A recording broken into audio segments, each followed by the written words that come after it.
Today was finally the day we were assembling my bicycle, and that means I'm bringing tools and Rick is doing all of the heavy work.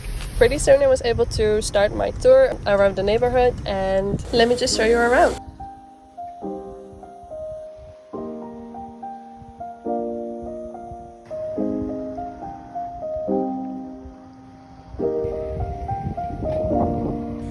Okay, we are back going home.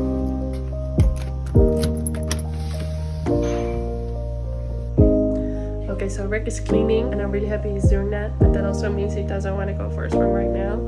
So I did get my way because we are going beaching.